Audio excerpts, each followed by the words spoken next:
Hey, what's up? Spoiler alert. If you haven't seen The House of Dragon yet, episode 1, then either know that there's going to be spoilers in this video or don't watch this.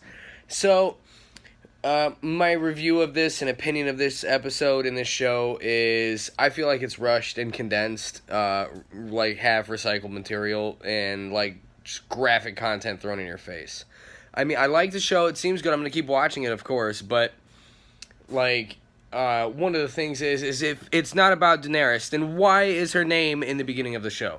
Like, for real, why is she even mentioned? Why is it? I get for backstory, but isn't this supposed to be the backstory? So this should have no mention of her. This should be mentioned in the future one. It's kind of like how they made Lord of the Rings and then they made The Hobbit, right? You know, so that's kind of irritating a little bit. As for the fighting in this, like they have jousting and everything like that, and the heir to the throne, the king's brother, whoever he is, gets beaten in combat and whatnot. I feel like he reminds me of Ramsay Bolton. Like, I have to be honest. I was like, the guy even a little bit looks like him with like blonde hair.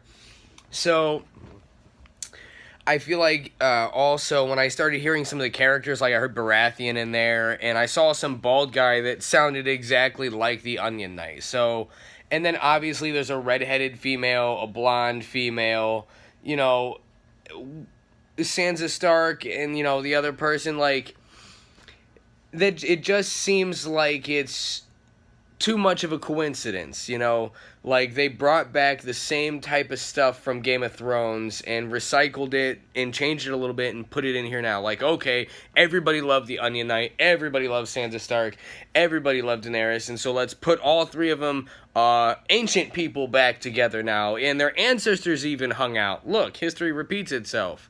Kind of thing. And so I feel like that was kind of like thrown in your face, like trying to grab your attention.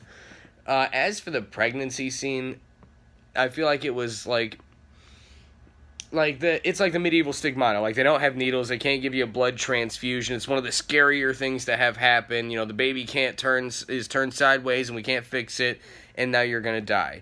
And of course they use a dragon to light it on fire. The funeral fire in there. So it was like, that's a huge to do. Like in every medieval show and ancient times show, they always have to have the Viking funeral or whatever it is. It seems like. And of course, this episode is not shy of any nudity and sex. In multiple instances, like across the whole show. So like, the whole joke about Game of Thrones was everybody called it Titties and Dragons, and this is no exemption.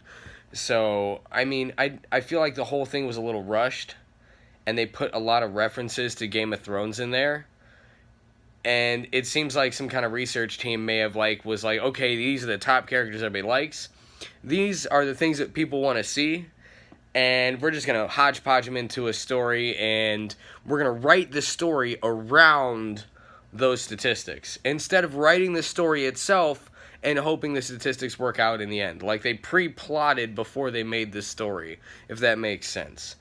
I feel like they could have done, some things differently. I'm not knocking it. I couldn't make a movie better, probably. But, I enjoy it. It was pretty decent show. I'll watch episode 2.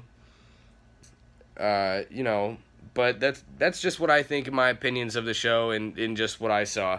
So, let me know what you think about it.